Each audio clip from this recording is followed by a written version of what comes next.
Thank you so much. Hi, everybody. How you doing? Good to see you. How's everyone doing? Hi, hi. Okay, couple things, pieces of news I want to start out with before we get going on your questions, and I know you have a lot of them today.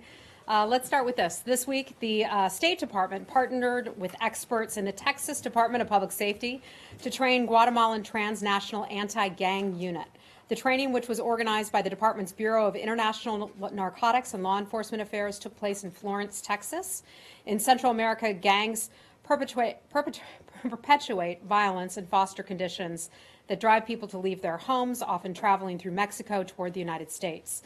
The goal of the partnership is to combat the gangs that threaten both of our countries through training in firearms proficiency, operational tactics, and personal defensive measures.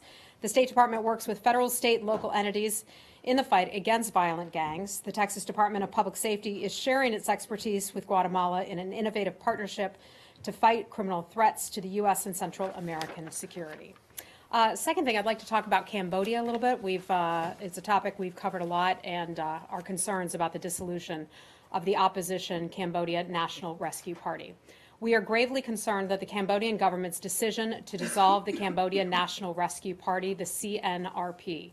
Not only does that set back Cambodia's democratic development, it unnecessarily damages Cambodia's relationship with the United States and others in the international community. It weakens Cambodia's economic growth and prosperity and isolates the country further from democracies in the region. Freedom and multi-party democracies are enshrined in the Paris Peace Accords and in Cambodia's constitution. The Cambodian government's decision marks a sharp reversal of those ideals. The Supreme Court's announcement follows other disturbing actions by the Department of Cambodia, including its crackdown on the free press by shutting down the Cambodia Daily, launching a politicized tax investigation against the Voice of America, Radio Free Asia, and others as well. Legitimate elections require genuine competition. The act removes the meaningful competition from the 2018 national elections. For the 2018 elections to have international legitimacy, the government of Cambodia should undo its dissolution of the Cambodian National Rescue Party, release the imprisoned leader Kem Sokha, and allow opposition parties, civil society, and media to maintain their legitimate activities. Can I just ask you one thing about that? I have one more thing. Can we come back to that then? Yeah. Okay. And then finally, today, Secretary Tillerson is hosting foreign ministers from across the African continent and the African Union Commission Chairman Faki for open discussions on trade, investment, security, and also good governance. Another key issue of importance at the AF ministerial today is the issue of Zimbabwe. The Secretary said in his opening remarks that we should work together for a quick return to civilian rule in accordance with Zimbabwe's constitution. He also highlighted that Zimbabwe has an opportunity to set itself on a new path, one that must include democratic elections and respect for human rights. In addition to that, our Deputy Secretary of State, John Sullivan, is currently in Africa today. He arrived yesterday in Sudan and met with the Foreign Minister, Ibrahim Gandahur, the Prime Minister, Bakri Salah, and other government ministers and civil society members. After meeting with the Deputy Secretary, Foreign Minister Gandahur publicly announced that Sudan is committed to ending all military and trade ties with North Korea, an action that we strongly support. Deputy Secretary Sullivan and Foreign Minister Gandahur also discussed ways to build on cooperation in other areas, including counterterrorism, humanitarian access, human rights, and also religious freedom. The Deputy Secretary also delivered remarks in Khartoum to an audience of human rights activists, religious leaders, and other stakeholders. He encouraged Sudan to improve its record on human rights and also religious freedom. The transcript of his speech is available on state.gov. The Deputy Secretary then traveled to Tunisia, where he met with the President, the Prime Minister, and also the Foreign Minister. They discussed economic reforms and measures to consolidate democracy that the Tunisian government is implementing, along with its mutual security cooperation with the United States. Tomorrow, he will meet with Prime Minister Fayez Sarraj and Deputy Prime Minister Ahmed Matig of the Libyan National Government, or the Libyan Government of National Accord, rather. They will discuss U.S. support for the UN-facilitated political process to resolve the political conflict in Libya and help advance its stabilization. On Monday, the Deputy Secretary will travel to Nigeria, and that is where he will participate in the U.S.-Nigeria Binational Commission, the BNC.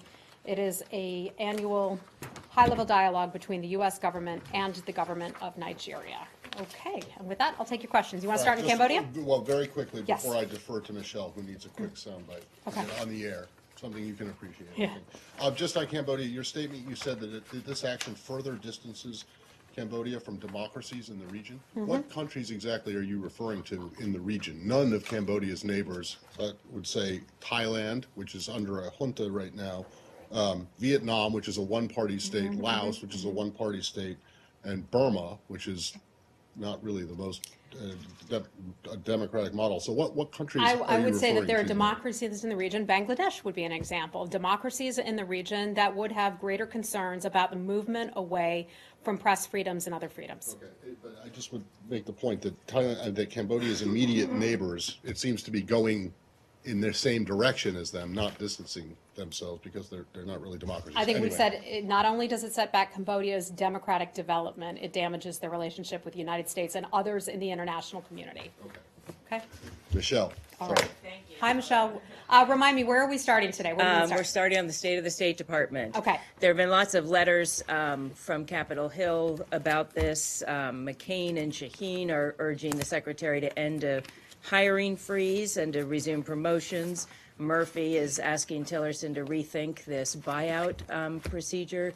Can you reassure any of these members that, A, their concerns will be taken into consideration and that Tillerson's not gutting the department? Yeah, a couple things to that matter. First, let me start addressing them in pieces, if you'll allow me that. First, let's talk about the redesign. The redesign is an effort that continues to take place. You may recall back in September, we sent a note or our update to OMB. It sits with OMB right now. It is a process that is we are continuing to work on. We don't have all of the answers to provide people right now. Admittedly, the department could do a better job of communicating every single step along the way of the redesign process. I was just in Burma where we got questions from our own staff about where things are with the redesign. And I said to them, and I think we've been clear in this building, we would like to be able to share more. The process has not been completed just yet. I can tell you that we have some very high-level career Foreign Service officers who are involved at the top levels of the redesign. I can discuss with you some of those people, and I think that will at least help reassure some of our folks in the building who have a lot of questions about the future of the State Department, what the State Department will look like. I want to make it clear that the people who are implementing the redesign, the people who are deciding the future of the redesign, you know, it's not coming from a brand new political appointee like myself. It's coming from people who have worked for the State Department for many years, in some cases, decades and decades. This process has involved a cross-section of the entire department. It's included some junior, some mid-level, mid-career staff members, and also senior members of the Foreign Service.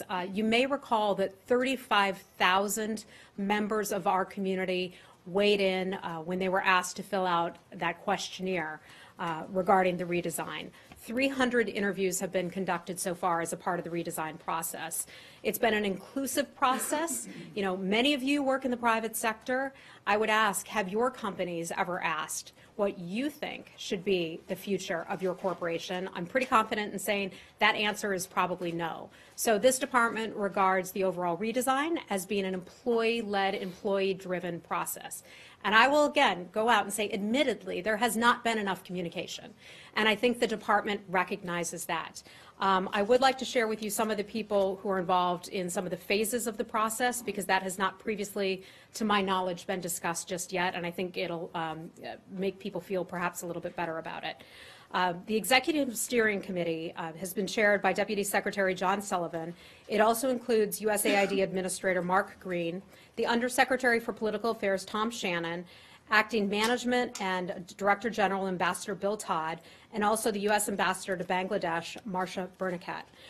Now, the Ambassador Bernakat, I was just with her about a week and a half ago in Bangladesh, and I didn't realize that she was a part of the steering committee for the redesign. And she said to me that she was extremely supportive of the redesign efforts, and she was proud to be a part of this. And I said to her, Ambassador, you're on this redesign team. Let's let folks know that you are a part of this. And so with that in mind, I think the department recognizes that we need to say more. So hopefully our folks who are listening or watching around the world who work for the State Department, will feel more reassured that people who love this building, who are part of this institution, who believe so firmly in what the State Department does, are the key people who are involved in seeing this process through. Answer the problem of the question of lots of departures in high-ranking places. Yeah, so I wanted to thinning get out this. And the hiring freeze. I wanted and to get to this in pieces, so I think we've covered the overall redesign. Okay, so that is a work in process. Let's talk about the American Foreign Service Association letter, and I think that's one of the things you're getting to right now, and I'm glad you brought that up because we didn't get a chance to fully address it last week. There were articles and there's been some information that has come out that I think has been misrepresented or misconstrued. I want to go over some figures and I want to just go through this kind of slowly so that we get it clear and on the record. The number of Foreign Service officers as of October the 31st, 2017 is 985. Those are senior Foreign Service officers. 63 are waiting for Congress to approve their promotion. Once those promotions are granted, there will be 1,048 senior Foreign Service officers. Now that number is nearly identical to the 1,058 senior Foreign Service officers at the same point in 2016. So we have virtually the same number of senior Foreign Service officers who will be serving after Congress approves their promotion as were serving last year at this time. The difference is only 10, according to the numbers I've been given. From February the 1st to September the 30th of this year, 244 Foreign Service officers and Foreign Service specialists have retired. 249 retired in the same period in 2016. That's a difference of just 5. So far, these numbers are within 5 or 10 of last year. The State Department has virtually the same number of Foreign Service employees today at 13,873 as it did in the year 2016. That number was 13,980. Let me repeat those numbers. 13,873 today, compared with last year, 13,980. It's pretty similar. The reported 60% reduction in career ambassadors is a misleading description. When Secretary Tillerson was sworn in, there were 6 career ambassadors serving. 2 have since retired, and today 2 now serve with this rank. That is within the historical norms of 1 to 7 who have been serving at any time since 1980. Since 1955, Congress has only approved 58 people for that distinction. In terms of the number of people taking the Foreign Service exam, that number fluctuates with the health of the economy. Remember when the economy tanked in 2008 and a lot of people decided to go to graduate school as opposed to looking for jobs in the workforce? We see as the economy has improved, fewer people are applying to take the Foreign Service exam. As the economy does better, fewer people choose to take the Foreign Service exam. That's funny? Yeah. Well, it suggests that they have other options. They don't go to the Foreign Service. Yeah, perhaps they do. Perhaps they'd like to do other things, and that's okay. It's a free country. Our people are free to choose the careers or the professional paths that they wish to take. As the economy does better, few people choose to take this exam, just as fewer people choose to go to graduate school, Lori, when the economy is doing better. In 2008, 8,889 people took the Foreign Service exam. In 2012, 20,481 took it. In 2016, 14,580 took the Foreign Service exam. And in 2017, 9,519 did it. So as the economy does better, fewer people are taking it. The Secretary is committed to the buyout plans and reduction of staff to 8% or something, right? So let's talk about the buyout. And I want to be very clear about this. The buyout is separate from the redesign. Every federal agency and department was required to do under OMB to engage in this workforce reduction plan. That was in response to OMB's budget memorandum M17-22. The Department of State is offering voluntary buyouts and also early retirement incentives as an element of that the department's plan. Our goal is to meet our workforce reduction targets. That is something that didn't come out of the State Department. That was something that came out of OMB. We are doing that through voluntary measures such as buyouts rather than involuntary measures such as layoffs, reductions in force. A key objective to doing that is what they consider to be organizational layering at the supervisory level. That sounds like a whole lot of bureaucratic talk. But essentially, the department will require 641 employee departures above its normal attrition levels by the end of the calendar year 2018 in order to achieve its goal of the 8% reduction in workforce. Okay? Anything else on redesign, buyout, any of that? I don't understand the argument that when the economy does better, fewer people would want to join the Foreign Service. Typically, they find out.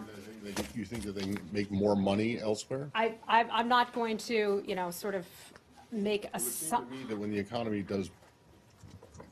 When the economy historically, and this is something you can check with some of our departments in here, when the economy does better, more people are tending to go out in the workforce. When the economy tanks, more people choose to go into what's perceived to be safer positions, whether it's going into graduate school or perhaps applying for the Foreign Service. Okay? I understand that the tax bill before Congress now will severely penalise graduate students. Do you hope that will lead to an uptick in recruitment? Not my domain. Okay.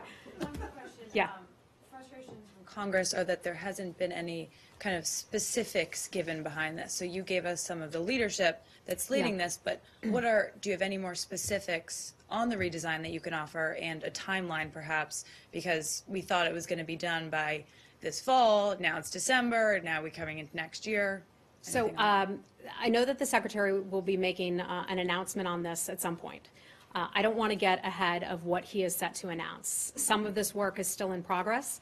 I know that he had hoped to speak with employees not too long ago to share with them an update on the process. That was changed because of some travel additions that were added to his schedule. But I'm not going to be able to provide you any specific details about what has happened just yet. But we fully hear and understand Congress's concerns. Hey, Lisa. Hi, welcome back. So I understand that you said that that AFSA is misrepresentative of the numbers in terms of career foreign service. Mm-hmm.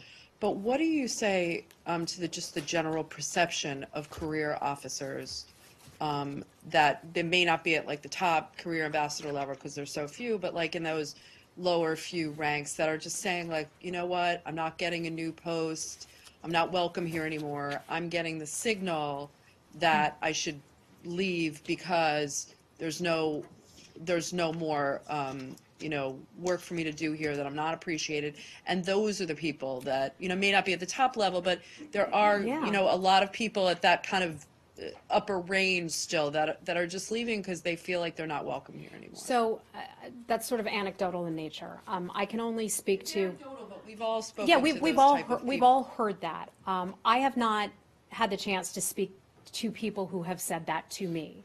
I have spoken with people who, after many years, have made the personal decision to retire.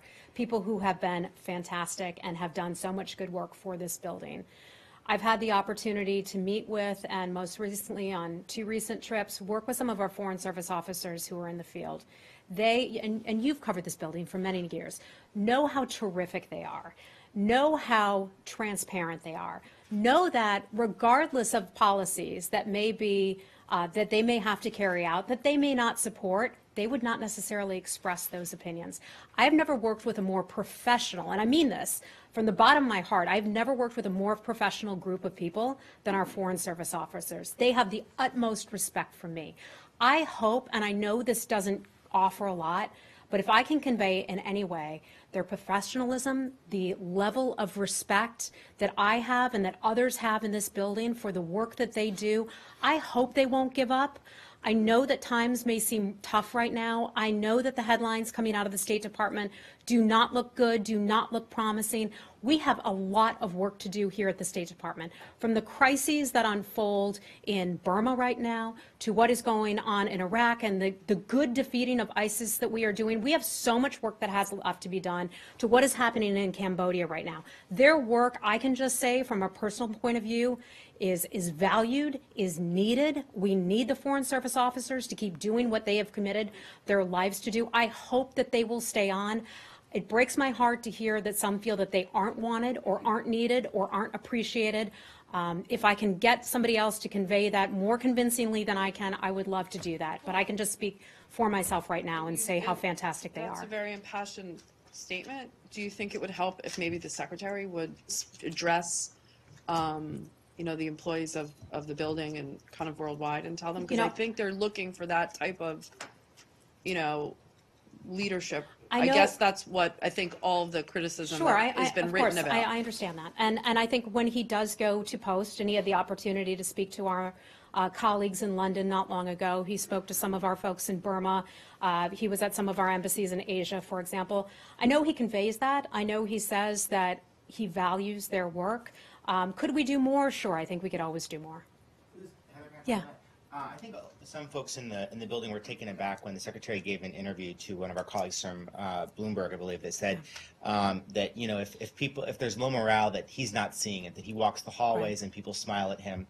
He's of course the boss and the Secretary of State. So I'm wondering, the facts of it aside, and taking you at your word that everyone here really truly values the work that people are doing. Does he get that there is a perception, at least, that that's not the case? I mean, does he understand that the facts aside, people feel a deficit there? I have spoken with Undersecretary Tom Shannon about this. I have spoken with the Deputy Secretary John Sullivan about this very matter. They're extremely involved in this process. I know that they feel that we could do more to talk to our people. I think they understand and appreciate that there may be a morale issue in this building. I have seen and have talked to people, and will be frank, that sure, there is a morale issue in this building, and that's why I say, folks, hang in there. We have a lot of work to be done. Please don't give up. Don't give up on this building. Don't give up on what America is doing. Don't give up on the importance of this job and this career. Okay, anything else? Yeah, hey. Recently, North Korean defector soldier Yes. was shot down by the North Korean army at the JSC, joint security area in Panmunjom. Do you have any comment on this incident? So I think this man, and forgive me because I may have missed some of the headlines in travel over the past week or so, but I think this man was trying to cross into North Korea from South Korea, and he's been detained by the South Koreans. I think that is where it stands right now. He's an American citizen. As you know, we can't say a whole lot about that. If I have anything more for you, I will certainly give it to you if I can. But, we're limited in terms of the things that we can say about Americans. So what is the joint security area is charged for the U.S. Army? I'm sorry, say that again? Commander-in-Chief and U.S. Army, and they have to responsibility this area for shutdown. I'm not familiar with exactly where he was when this man was taken into custody. I mean, I know he was in South Korea, but I'm not exactly certain where within South Korea he was taken. Is that what you're asking? Whether he was within the DMZ or? Okay. North Korean defectors sitting by the North Korean army that incident. You don't know that recently that. Let me get back to you on that. Okay. Okay. Anything else on North Korea? One more question. Okay. Okay. Hold on. Okay. This is the state-sponsored terrorism issues. Do you think the president has decided that North Korea is reassigned North Korea as a state-sponsored terrorism? Well, if a decision has been made, it hasn't been announced just yet. So I'm not going to get ahead of anything that the secretary is about to announce on North Korea. Optimistic or pessimistic? Pardon me? Is it more optimistic for? I'm not going to characterize it. I'm just not going to get ahead of the secretary or the White House on this issue. We're just going to hold off until that matter is ready to be decided and announced. Okay? Sir, what's your name? Ukraine. Okay.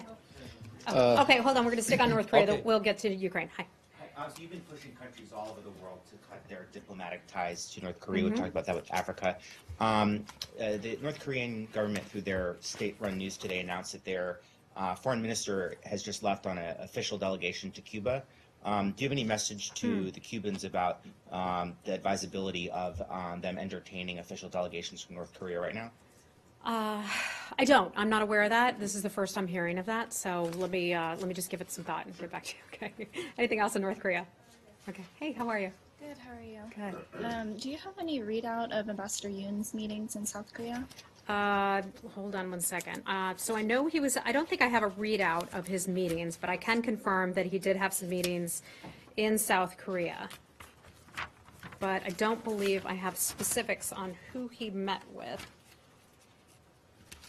Hold on.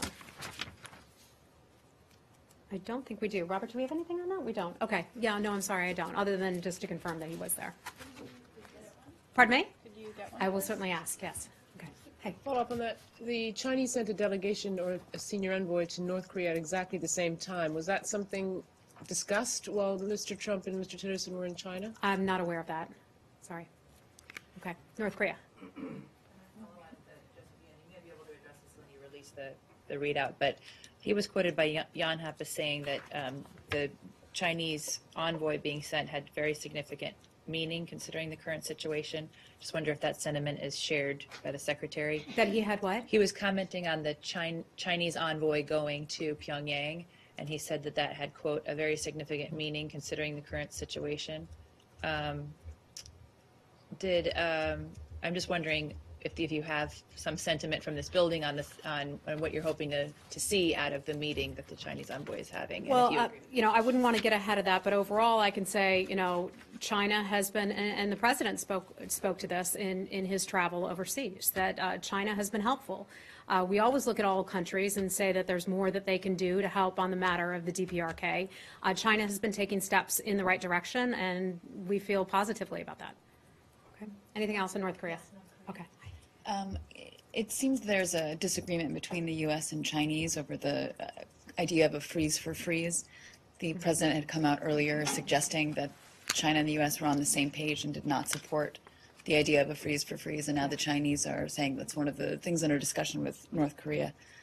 Do you have any response to this? I know that some countries would like to see a freeze for freeze. I'll come back to something that I've said before. There's no moral equivalency between the actions on the part of the DPRK, and by that I mean missile launches, advanced nuclear tests. There's no moral equivalency between that and our legal, justified activities when we take part in freedom of navigation operations, for example.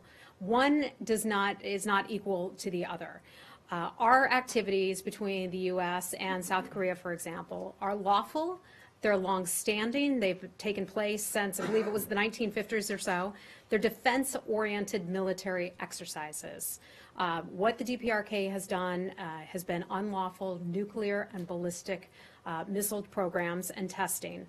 President Xi himself from China recognizes that a nuclear North Korea is a grave threat.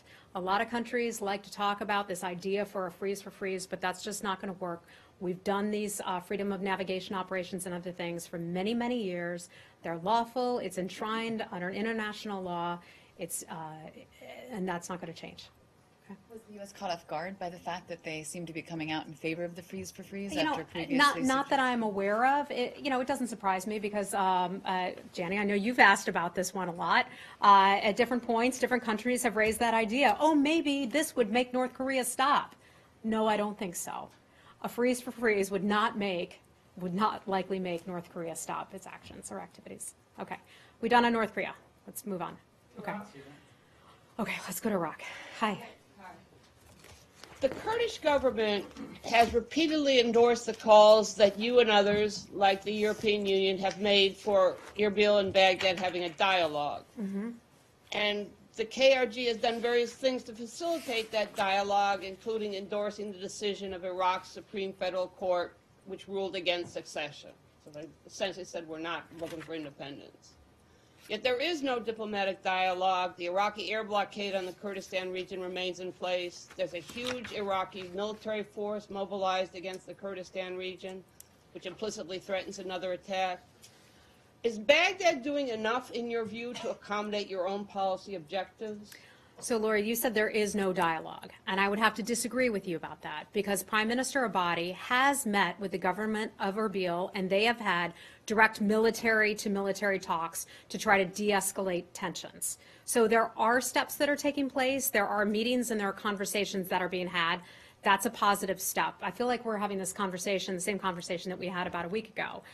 They are having dialogue between various officials at that level, and we feel that that is a good thing and continue to support the continued dialogue between. You said no diplomatic or political dialogue between the two parties, and that's what you are calling for, and Baghdad has not been. I know that they have had conversations. The United States will continue to work with and have conversations with Erbil and also with Baghdad.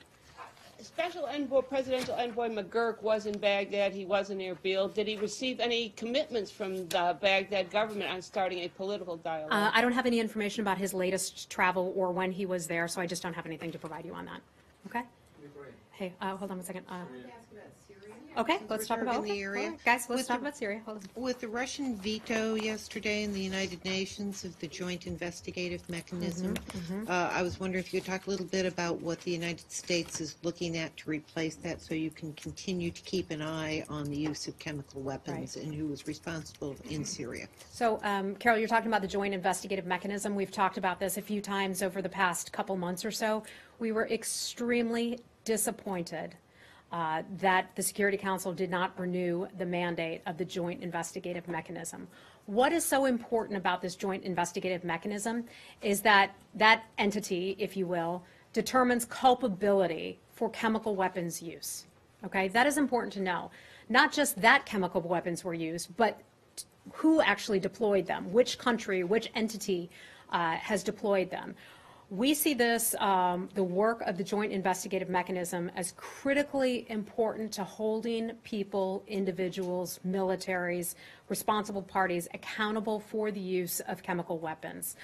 We know that Russia, once again, prioritized protecting the Assad regime. We know that Russia has helped the Assad regime in the past. When they were on the verge of crumbling, its military was, Russia came in and helped them out and helped strengthen the Assad regime. So we were very disappointed by the vote at the UN Security Council. But, and some of this I want to leave for the UN to handle themselves, since they're the ones who are up there handling this. But Japan has put forward a new resolution to try to extend the Joint Investigative Mechanism mandate. That would be for a month, 1 month's period, so that members of the Security Council could actually have additional time to consult on the structure of it and also its methodology. And so we want to thank the government of Japan for doing that, and we hope that that will pass. Are you looking at any alternatives? That's what Ambassador Haley seemed to suggest, that there were other entities, other bodies that might be able to do similar work, and if not, there's always what happened last April. Yeah, that may be the case. I don't want to speak on behalf of Ambassador Haley's office, so I just have to refer you to her office on that front, but they may be looking at other options as well. Okay. We are hearing at the United Nations that the Russians are actually maybe putting their foot down on that particular resolution. On the Japan Yes. one? Yep. That would be, that would be hearing the same down here in very, this building? very disappointing if they did that. Okay. And Lavrov says Yeah. you're engaging in fake diplomacy. Who is? Say about that. Foreign Minister Lavrov. Fake diplomacy said on what? On, the version of the U.S. version of Russia not being involved in the draft that Ambassador Haley was talking about. That I'd have He to says refer you that's to. just fake diplomacy. Yeah, and Any this response? is another matter where, a world leader, a top official will say something that's outrageous, ridiculous, and try to get us to comment on it, and I'm not going to comment on that. But I think the Joint Investigative Mechanism is something that's respected, something that's valued, a body that takes its work very seriously. They attributed some chemical weapons use to the government of Syria. Russia obviously doesn't want to hold Syria to account for some of those activities. Okay? Okay. During the Asia trip, there was a joint statement issued by US and Russia. There was a what? A joint statement Yes. issued by the US and Russia recommitting to the Geneva process, and there was a suggestion that there was some common ground had been reached on the Syria issue. Does Yeah. what's happened at the UN put that into difficulty? Well, look, we've said this a lot. You know, there are a lot of areas where we don't see eye to eye with Russia, but there are some areas where we do see eye to eye. And it may seem odd because it's actually in the same country. We're talking about Syria, where we don't see eye to eye with the Russians on how they're handling the joint investigative mechanism.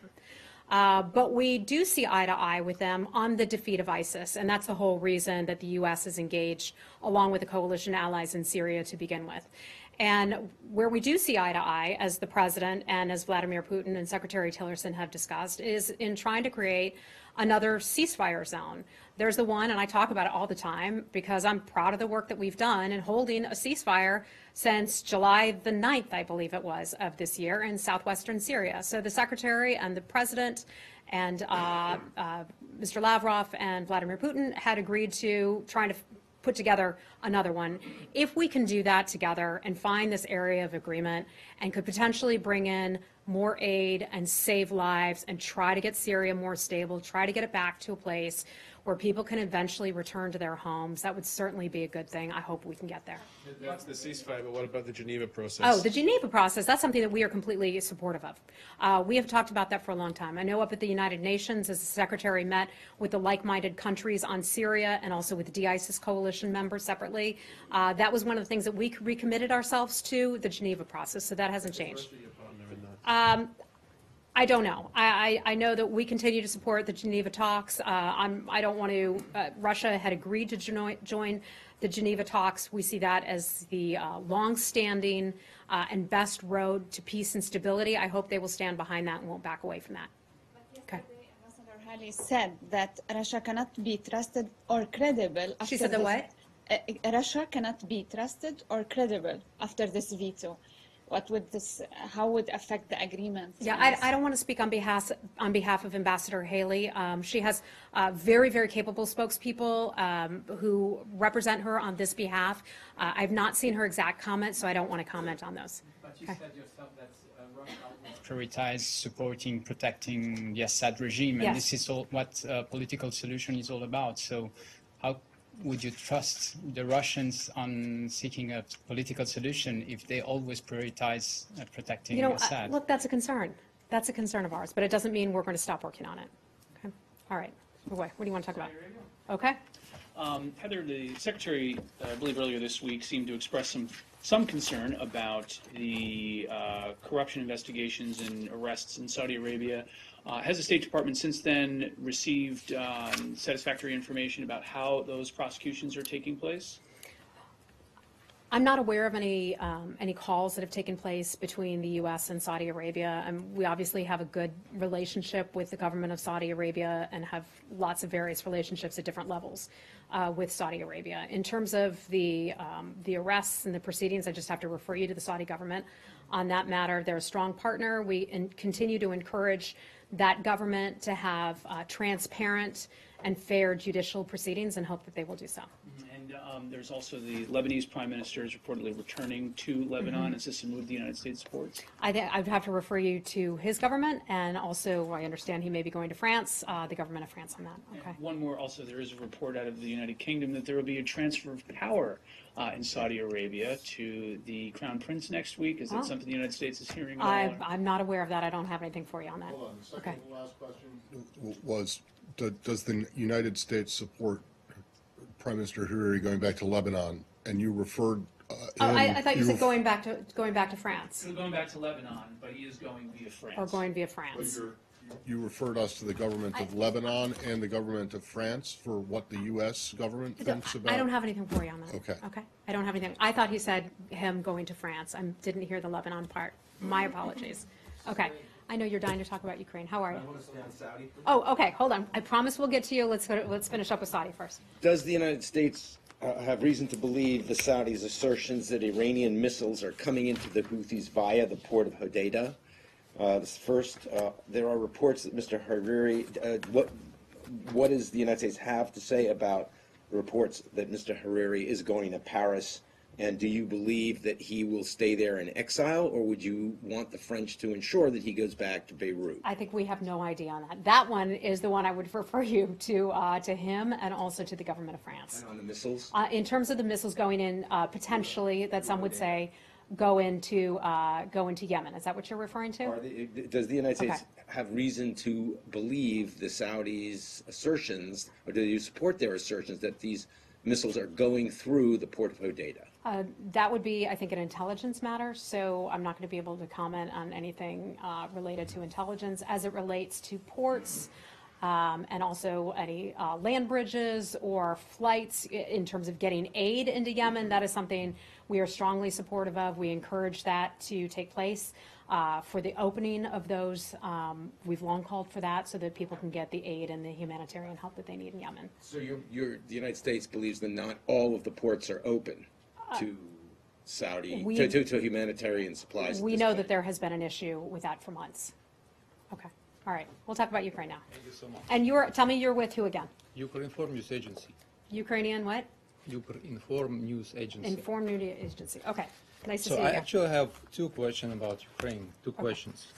The first one is about today's news that journalist of the Ukrainian radio, Pavlo Sharoyko, was arrested in Minsk, Belarus. He was detained last month in October, but the Belarusian KGB and the government of this country have been keeping silence on that.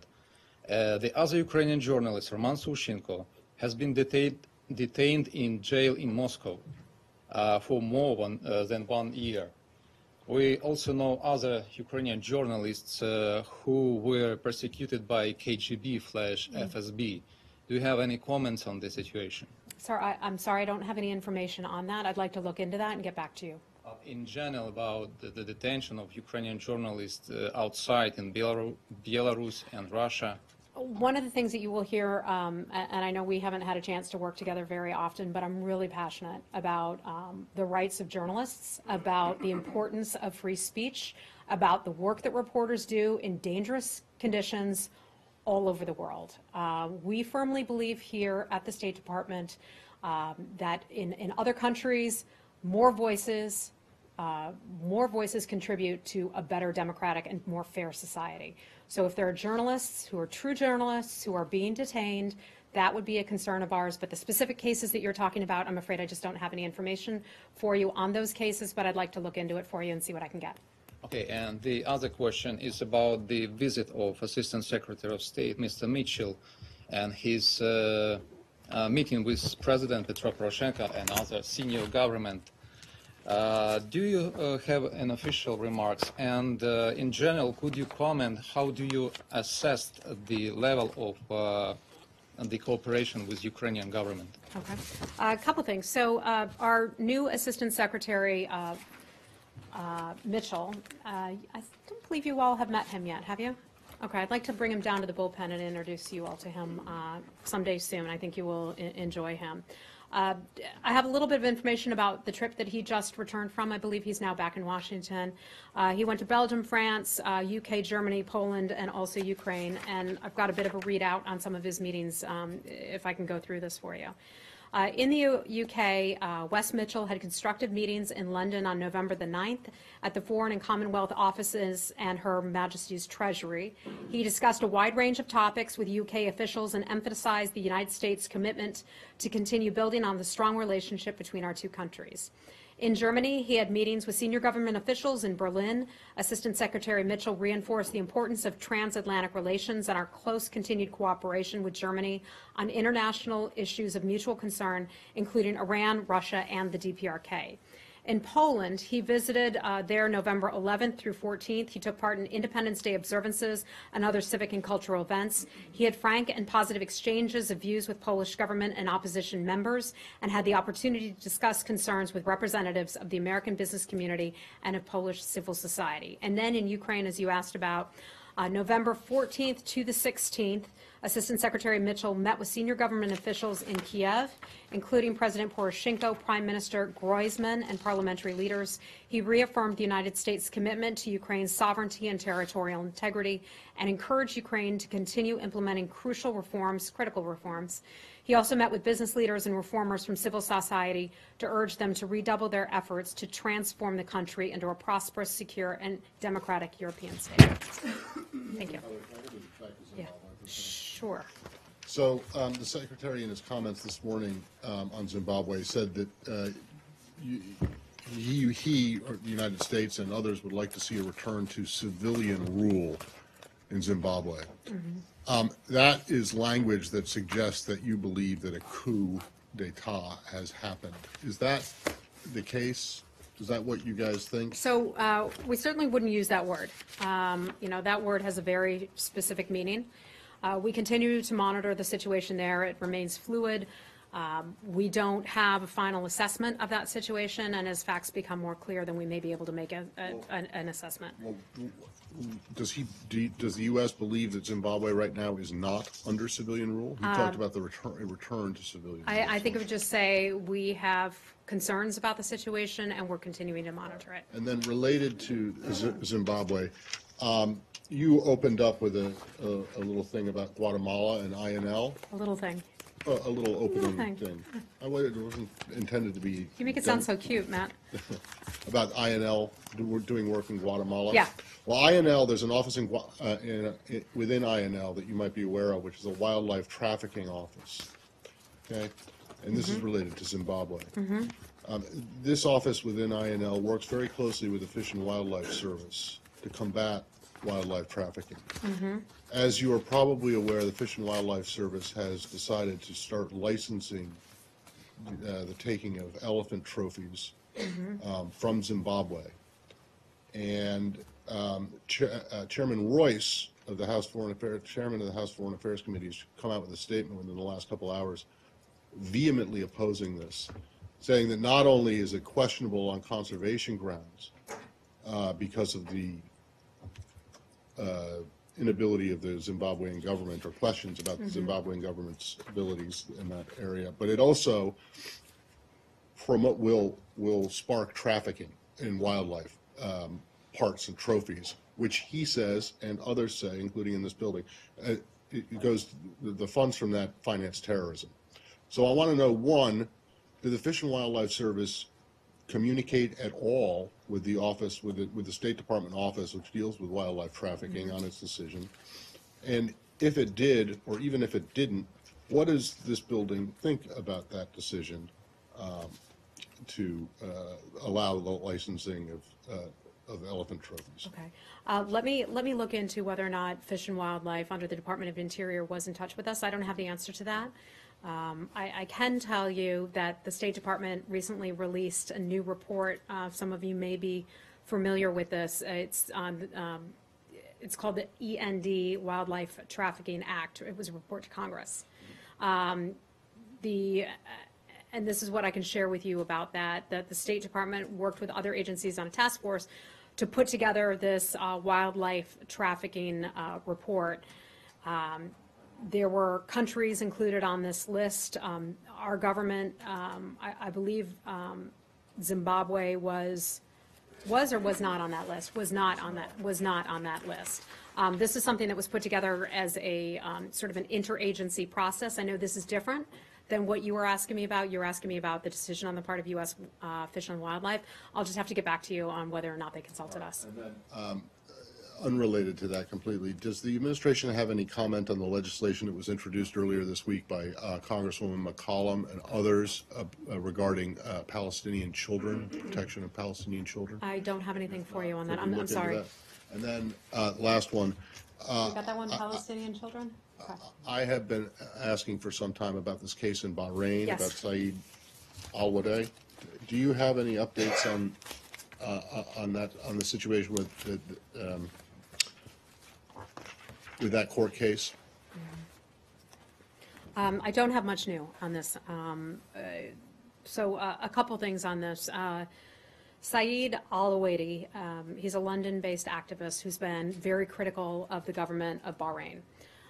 He alleges that 3 of his family members were convicted because of his outspoken voice and because of his activism in calling out the government of Bahrain. So we understand that 3 of his family members were sentenced, at least two of his family members were sentenced to 3 years in prison by Bahrain court on October the 30th for terrorism-related offenses, so very serious offenses, and that another family member of his was sentenced on a lesser charge in Bahrain. So that's a situation that we're monitoring. We're concerned by those allegations. We have heard that their confessions were obtained under duress. That would certainly be a major concern of ours. We're following the cases closely, and that's all that I have for you on that. Okay, so you've been in touch with the Bahrainis about this or not? I can tell you that we were not at the trials in Bahrain. We try to be at sort of high-profile trials as we have been in other countries. I don't know why we weren't able to join that one, but I can tell you we always continue to raise issues of human rights concerns with the government. When you say that you're concerned by the allegations, you mean you're concerned by the allegations against his family members, or you are concerned by the way in which they've been treated in the judicial system? We're concerned.